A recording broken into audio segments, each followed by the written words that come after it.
all live very stressful lives. Sometimes we have to go without sleep. All of this raises cortisol levels. I don't know about you, but when I am very stressed, I have a hard time finding my keys. I start losing things all over the place. It's hard for me to think clearly. And the mechanism for that is that when we are stressed, we produce a stress hormone known as cortisol. Cortisol is a glucocorticoid, which means it actually does implicate glucose. And what happens is that when you have chronic stress, this actually produces damage.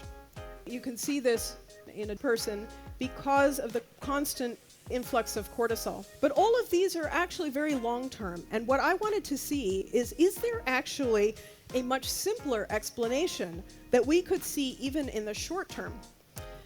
So the simple explanation is that other cells can't make use of glucose. Maybe this is true of neurons as well.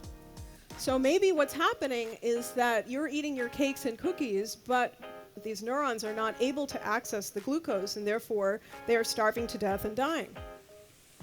The established way of thinking about glucose and insulin in the brain is that the brain doesn't use insulin. There are GLUT3 and GLUT4 transporters, and the common knowledge is that GLUT3 is what the brain uses and that it's insulin independent. It doesn't depend on insulin. And it's actually other types of cells that make use of GLUT4, which is insulin dependent.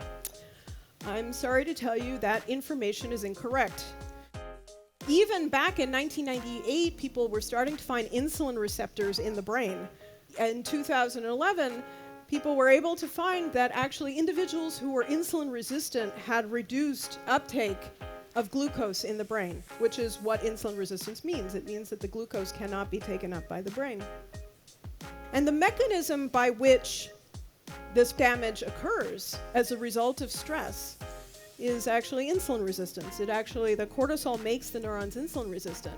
And this is how I became interested in ketones, because it turns out that when cortisol is applied to the brain, you see very quickly this neurotoxicity.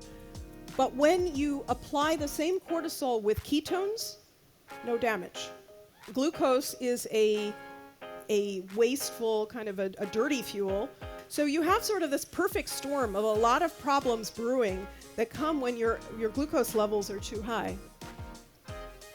And in addition to glucose being a dirty fuel that produces a lot of this waste, the mechanism for clearing the waste also can't do its job if your insulin levels are elevated. Cells have two fuel inputs, right? They can utilize glucose and you can utilize ketones. Even when cells are insulin resistant, they can still utilize ketones.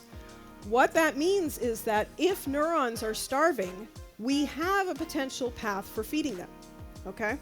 And if we can feed them, then we can prevent damage and potentially also treat brain aging.